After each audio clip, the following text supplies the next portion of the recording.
I just had a flash of inspiration about what we should name and theme the game. You're building a school of fish. I don't want to say go on, but go on. No, that's all. That's but it? like you like color code it with like shapes of fish. So like each color gets a fish representation. And then you're trying to build a little school and you call it Fish in the Sea. Oh, I don't hate it. Not as much as like shish kebab or hors d'oeuvres. Yeah. But like they would be moving around. I think I'm onto something here. We're going to have to talk about this. Yeah. Fish instead of tile pieces, right? Little fish. Oh. Colored fish. You don't have to do squares. That's true. Fish in the sea. Add that to your list. Definitely going on the list. I do really like that, by the way. I think it fits very well thematically. I'm Hunter Pence, and you're listening to the Misplay podcast. Oh, yeah.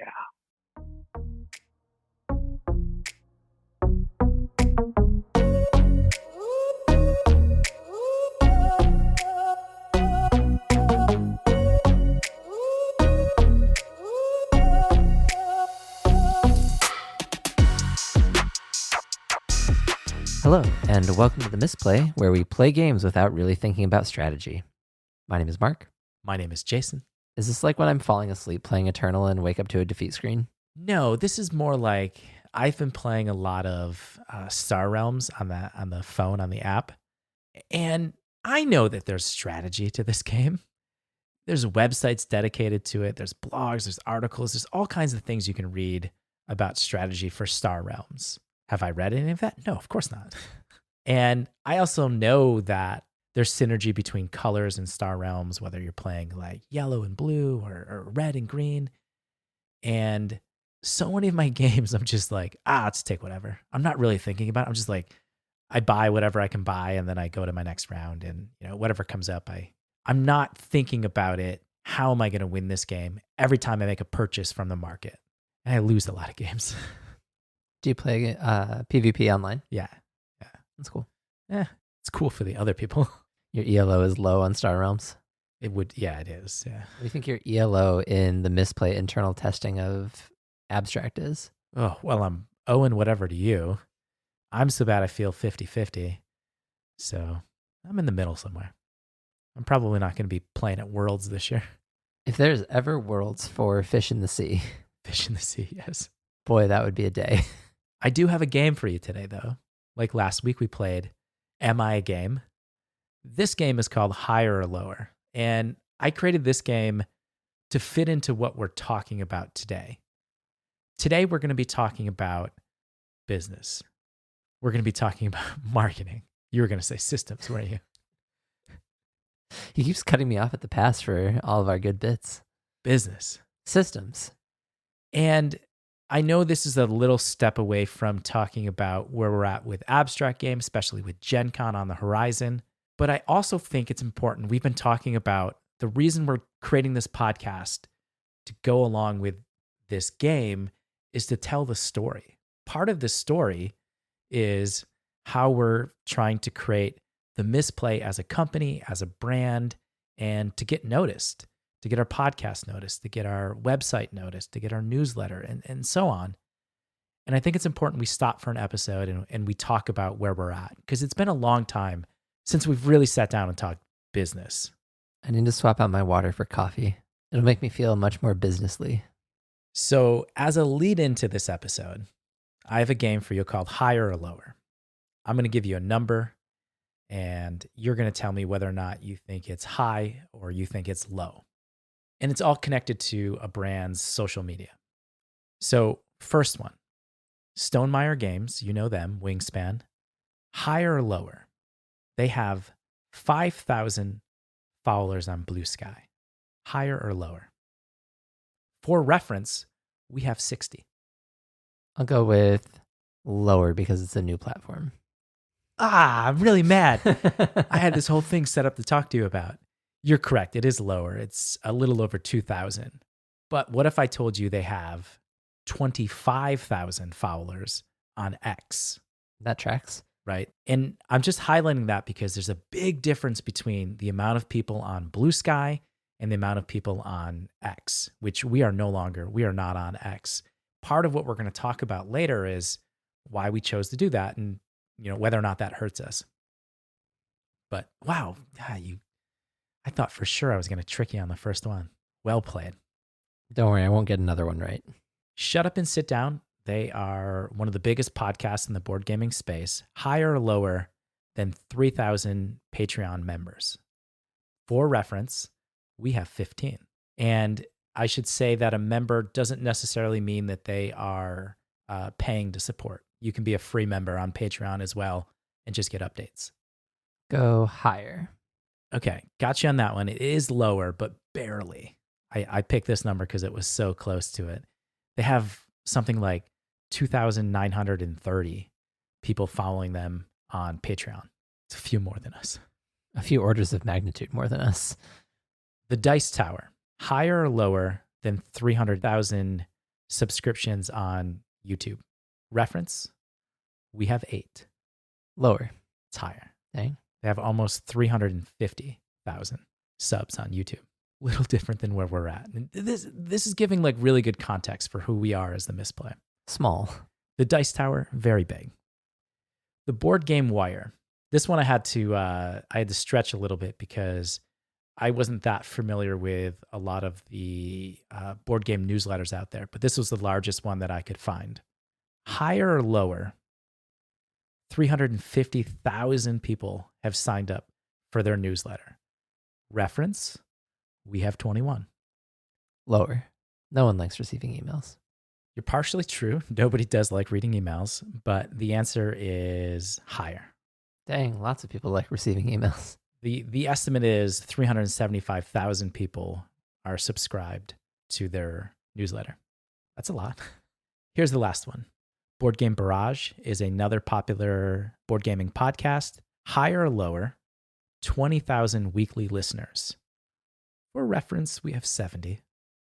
For sure. Higher. It's lower. That's a high number. It's lower. It's somewhere in the thousands, but it's not that high. There's not millions of people listening to board game podcasts every week like there might be for... Don't say someone I hate. I know, that's why I almost did. For something like How I Built This with Guy Raz, there's probably millions of people who listen to that. But we're still pretty far off on where we could be, what the ceiling is. Thanks for playing higher or lower. We're going to talk a little bit about our socials in just a few minutes. But before we do, today's episode is sponsored by Board Game Casual. Board Game Casual is a YouTube channel welcoming people into the board game hobby with video reviews, recommendations, unboxings, tips for accessorizing on a budget, and more. Talk about growing an audience, Mark. It was just a year ago that Board Game Casual was celebrating their 1,000th subscriber. They're now creeping up on 3,000 subscribers. How'd they do it? Advertising here, of course, to begin with. Being smart with your advertising money. This $1 spot, so worth it. But also, they have really great content. So there's that too. Give Board Game Casual a view at Board Game Casual on YouTube at Board Game Casual channel. Where are we? You got it. You got it in first this week. That is a question that we're going to try to answer for the rest of this episode. Where are we? When we're thinking about where the Misplay is as a company, as a brand. I know it's hard for you to see any of those things, right? Small. Yeah. They're small. But do you see us as a real entity? Do you see us as a company? Like, I think of us as a podcast, which comes with the brand, which comes with the story that we are telling, which includes the design and development of this board game. I see us as more disparate pieces. We haven't filed for our LLC yet. We've kind of set aside the partnership agreement. We're really focused on the story we're telling. We are content creators. Yes. Are we a media company? We're not a media company. But in order to tell our story, we have to have an audience. And there have to be people that are willing to listen to our story and to find what we're sharing compelling. Again, we're not telling people how to build a board game. We're telling people how we're building our board game. And I gave you some of the numbers earlier, our follower count on Blue Sky or the number of people who listen to our podcast. it's hard to, I don't want to just say it's a problem that there's only 70 people who are listening and downloading our podcast on a weekly basis for sure. But because we didn't have these clearly defined goals, and it's hard to say that we don't have as many listeners as we want if we don't know how many we want. You want 1 million, Mark? You want 500? How many people would you like listening to this podcast? I've already predicted what your answer is going to be in the show doc, but answer that question. How many people do you want to listen to us? How many people are you hoping this goes out to? I don't have a specific number in mind, but I do wish we were growing and reaching more people, especially as we find our feet as less so as podcasters, because I feel comfortable on the mic, but as we find our feet in the board gaming community, as we find our feet as being comfortable with calling ourselves board game designers, I would like to reach more people, because I do think we're good at we're reasonably good at the podcast. We are not reasonably good at marketing the podcast, but I think what we put out is worth listening to if we can find a way to get people to buy into the narrative and the story that we're trying to tell. So more than a specific number is, I would like to see us growing the audience. I didn't predict that. That's a really good answer. And I agree with you. One of our stated goals has been taking the game that we create to crowdfunding. And we want that crowdfunding campaign to be successful. In order to do that, though, we're going to need more than 70 listeners. We're going to need more than 15 people following us on Patreon or 60 people following us on Blue Sky. So I care a lot about it, but it's hard to I'm not upset at myself, because we haven't been putting in the work to grow. We've barely had time to do the recording and the show prep and the game creation. Like, finding time for all of those things, that eats all of our free time. The whole hour that we have set aside a week. That's something to take into consideration, is that this is not a full-time thing for either one of us. This is part-time hobby. We called it a passion project in the beginning, but we do have to find, I think, more time if we're going to be successful. And I think it's pretty clear that I think this is something math is going to support. The more listeners who are listening to our podcast, that's going to equal more people who support or buy the game when we go to crowdfunding. If there was one listener, that's not many people who've bought into the story. If we had 1,000, then there's more. I'm not saying all 1,000 of those are gonna buy and support the game, but there's a lot more than I think one. Neither one of us are doing this for the fame, the fortune, the glory. I want to be famous. No, you don't. I don't. You know, I thought you were going to say earlier, I just wanted to hang out with a friend. I mean, that's true, but in wanting the project to be successful, I recognize that there are metrics that you have to meet in order for the fun hanging out to convert to the stated objective of what we want for the game and the show and the company. I'm a company man now. He's putting on a hat. He's putting on a little top hat. You can't see that on the podcast. I want to give, first, before I go into any of this, just kind of a visual to what we're currently doing for our own marketing as the Misplay. So some of the things that we have done, initially when we launched the podcast, we took out a big ad on the Board Game Design Lab. We had somebody come to us recently in Discord and say, oh, I heard about you guys through the Board Game Design Lab. That was a year after we had done the ad. So they were going back and listening to episodes and heard it, and that brought them here. We created coasters that we gave to a local game store. Actually, I gave some to Victory Point Cafe as well as the game parlor. So little Misplay coasters that they could use when they serve drinks. And on the back, there's a QR code to us. I've created some stickers that we're going to hand out at any of the in-person things that we go to. The technical things were all a lot of it was created by Scott, who created our website, who created our newsletter that we're sending out in Button Down. I post primarily now on Blue Sky. We did start putting some articles up on the website. The Patreon, we really haven't touched in a while. We'll talk about that more. And then the other piece is we're sending our podcast now to YouTube. Again, this was something Scott had set up. An audio version of our podcast just goes straight to YouTube when we upload it. We don't have to do any work. It's pretty automatic. no video, but it's there to start. I think it helps expand your footprint online. When you type in the Misplay on YouTube, we're the first result. So I think one of the things that I've been trying to say is that it's hard for us to say we're not on target when we really haven't set targets. Why don't we have 100 followers on Blue Sky? Well, we really haven't been trying to get 100 followers on Blue Sky. That hasn't been something we have declared we want to do and then started doing the things you need to do to make that happen. We talked about this briefly when we chatted with City Square Studios back on episode 4 of season 2. We talked about the number of followers we each had on Blue Sky. They had 65, we had 30 when we recorded that episode. They have 500 now. We have 60. They've grown 1,500% more than us in the same amount of time. There's not a mystery why. I'm just using that as an example. They have actively been trying to grow and doing the things that you're supposed to do. And we've just been using it occasionally, not in a strategic way. Sure. And so I think that's something that we need to start thinking about when we're thinking about all of our metrics.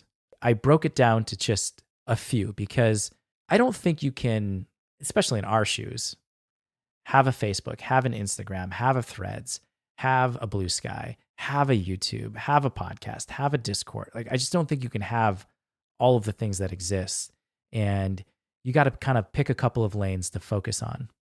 And so for us, that is Blue Sky, that is Discord, our newsletter, Patreon. I put YouTube on there, but it's not really a focus, but it's just one of the metrics that we can track. And then the last one is the number of listeners that we have. And I kind of put an asterisk by listeners because it's notoriously difficult to know.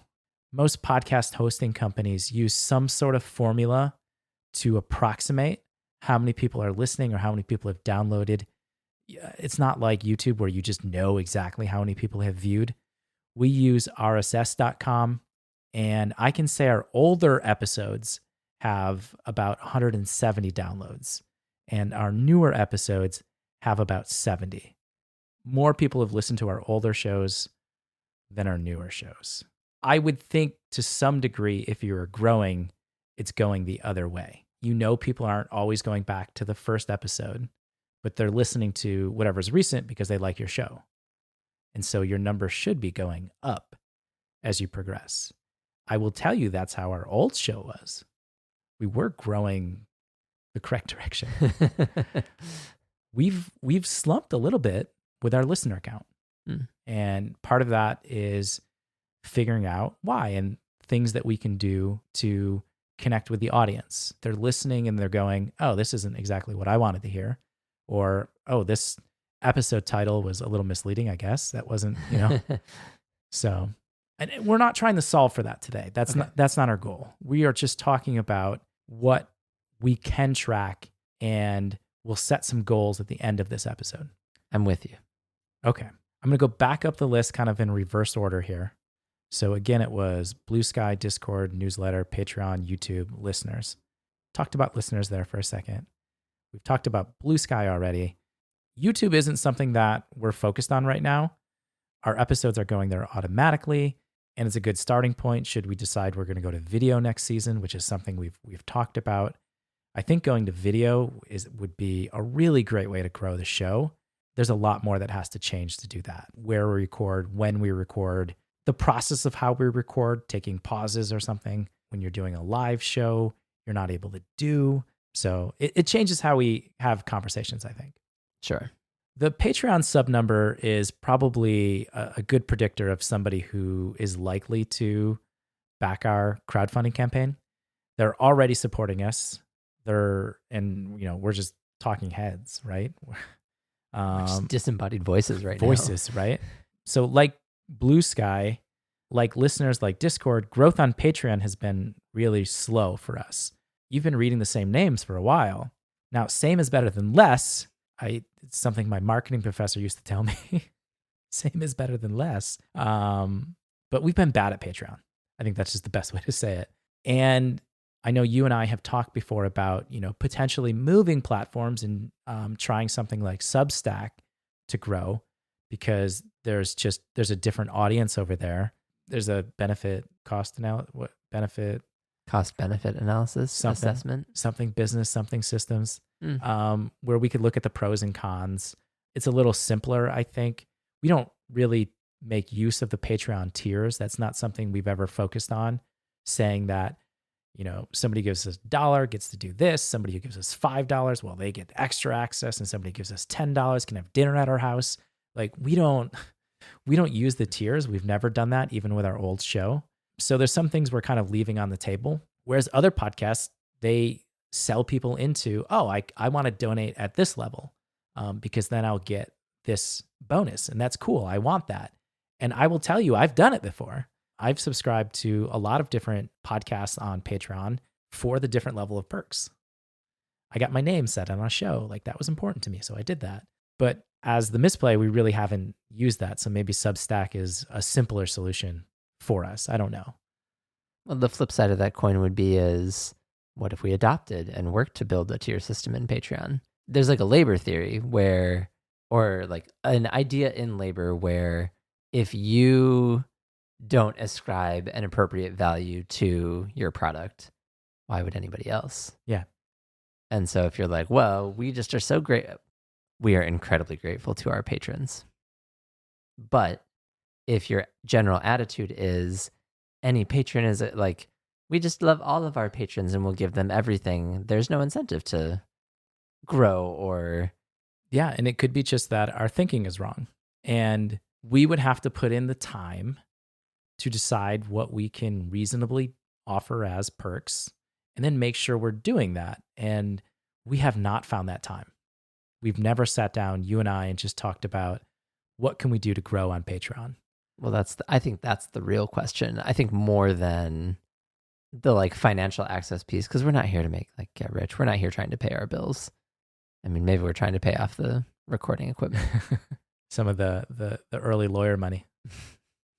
But I would venture a guess that the hesitation to really see what we could do with Patreon has been more a product of time as the limiting resource rather than some obstinate ethical objection to using Patreon tiers.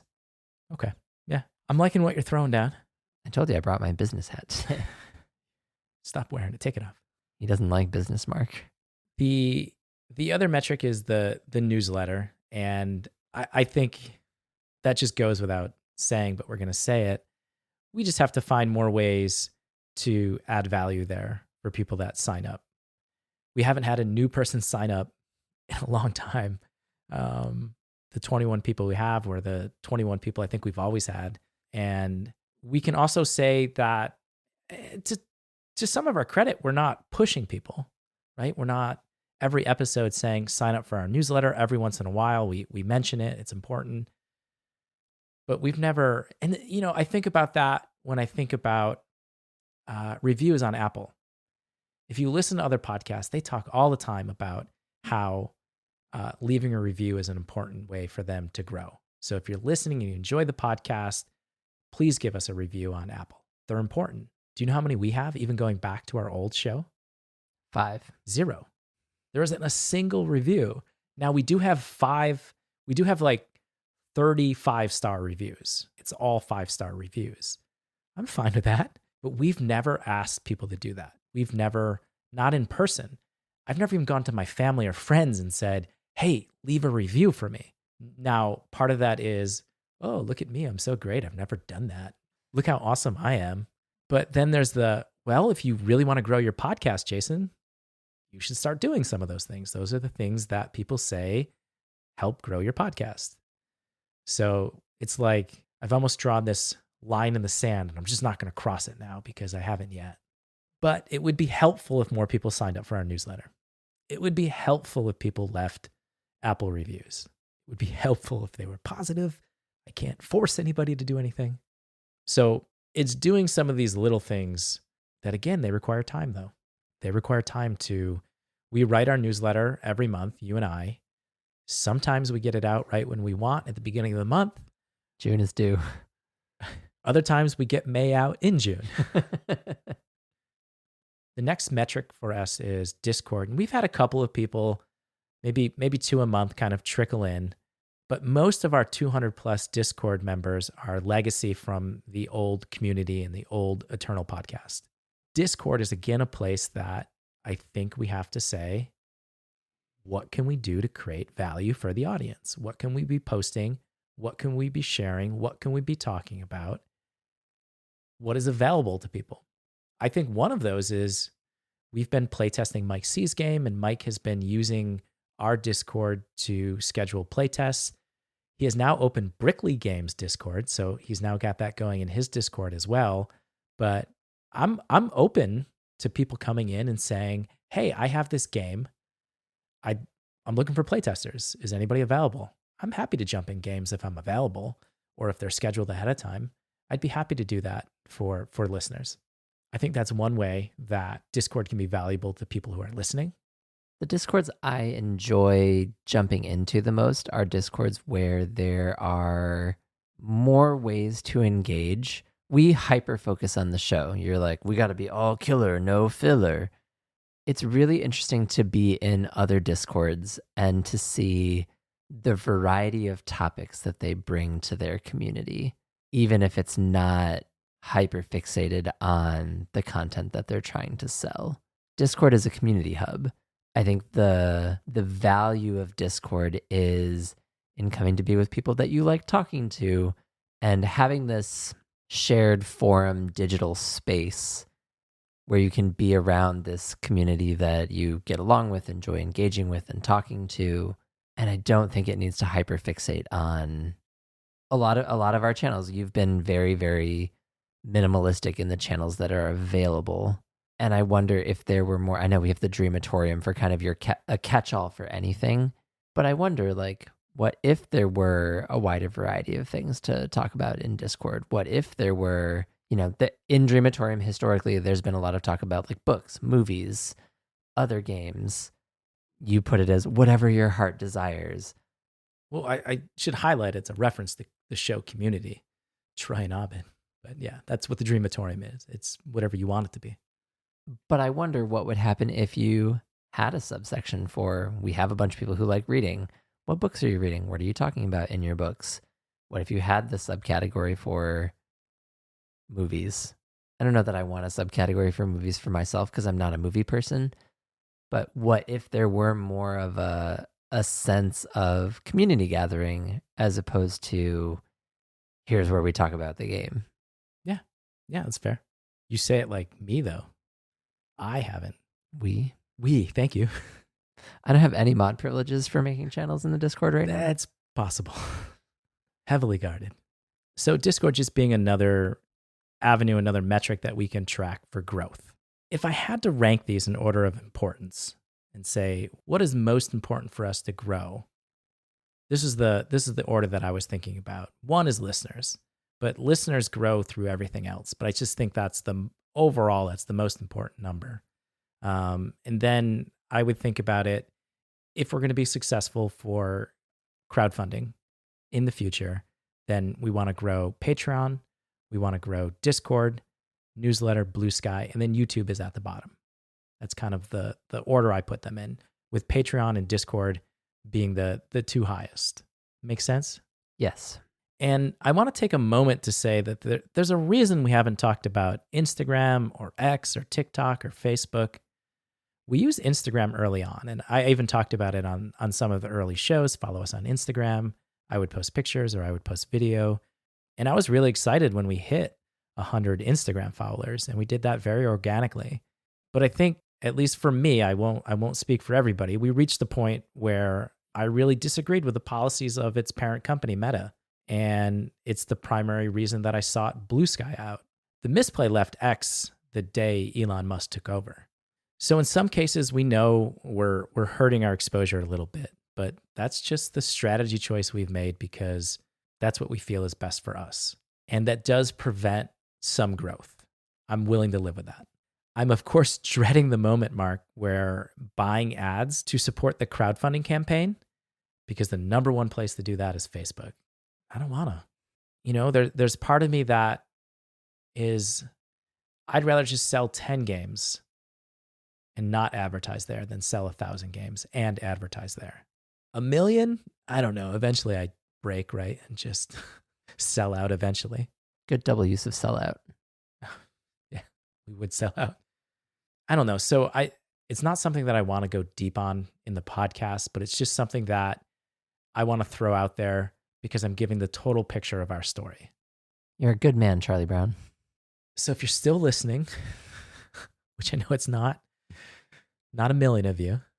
So I thought the thing to do to kind of close out the episode here is to set some goals for us for the end of the year, which is looking ahead quite a bit, but thinking about where we want to be when the year ends. Our goal is we're moving into season 3. Season 3 is going to be our crowdfunding campaign. So that's roughly what our like timeline is. And I want to set some goals for our marketing and for our brand and for our company as we move towards that. So if we think about something like Blue Sky, currently we have 60 followers. End of the year, if we put in the time, and we want to put in the time, we're going to try to put in the time to grow on Blue Sky. 500? Is that a target we can hit? That's a target that City Square hit kind of in the same amount of time. We know Stonemaier only has just over 2,000. So we're not going to say 5,000 as our goal. Should we say 250? I think you aim for 200 because I think while we are going to put a more concerted effort into growing the following, I think the variety of content that we will be able to put out, I think 200 is still a more realistic goal than 500. Goal number 1. Goal number 2, Patreon. How many do we have now? 15? 15 members. That's, there's some people who are free members as well. Plus 5. Plus 5? It's 20% growth. I know, but I could just log into my mom's computer and have her just follow for free. Right? There's one. Speaking of our 5-star review strategy, I think increasing 5 paid is the good target. Sure. Oh, that was an easy sell. Sold. Easy sell. Sign me up. Next is our newsletter. Now, we've had discussions internally about whether it's important or, I've always, it's very traditional thought that having a group of people that you can email and go, hey, our crowdfunding campaign's about to launch. We really need you. This is the day it's going to launch. We hope you're able to support. And being able to send that out right when the campaign is going and have, those 21 people go, yes, I'll click that, is important. I think it's really important still. And we want to grow that. By the end of the year, I don't want to say 21. I want to say, and I think going to Gen Con is a really good opportunity. We've never gone to an in-person event where you could put out a piece of paper and say, hey, sign up for our newsletter and have people do that. I think that's reasonable when we're playtesting or if we're just hosting an event in the hotel lobby. Plus, we want 50. I think you could get 50 at Gen Con and then maybe another 25 by the end of the year. Give us a stretch goal. Stretch goal. Well, your stretch goal would be 100. I think that would be the stretch goal. Let's go. Mark, I like that attitude. Let's go. Like, subscribe, dude. Then I don't think I have a true number for Discord. I think Discord, we shouldn't think about it in terms of a number. We should just be thinking about doing, maybe some of the things you talked about where, we're just restructuring a little bit to create spaces for people to have conversations. But also us posting more frequently. I would say on average in the public section of our Discord, I'm probably posting 1 to 2 times a week. You are probably a little bit less, right? Probably. I think making sure that we're there more frequently. We're in a private Discord all the time, but in the public facing space, sharing. And I think one of the things is thinking about, well, how much of this private conversation can actually just be moved over here so people have access and visibility to it? Because again, selling the story. Open the floodgates, man. So Blue Sky to 200, newsletter to 100, Patreon plus 5, paid, and Discord get in there, folks. Being more active. us being more active. Us getting in there. I think all of these things lead to more listeners. So we'll bring you back to where we're at with the game on the next episode. Sorry for derailing you for a week, just talking about our failing social media attempts. But again, I think everything is part of the story and it's important. We appreciate you. Listeners, patrons, Blue Sky followers, Discord members, YouTube viewers, newsletter subscribers. Nice, you captured them all. Good summary. The Misplay podcast is brought to you by Mike C., Missy, JP Savard, Parney, Kyle Flowers, Ajos, Brian, Binns, and Peter. Consider donating at patreon.com/themisplay. If you'd like to become a featured sponsor of the show, find our form at themisplay.com/sponsors.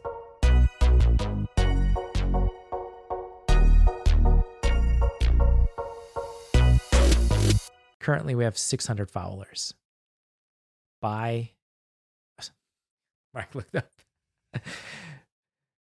up. He's like, what? Someone was lying at the beginning of the show. Our social media strategy is strong.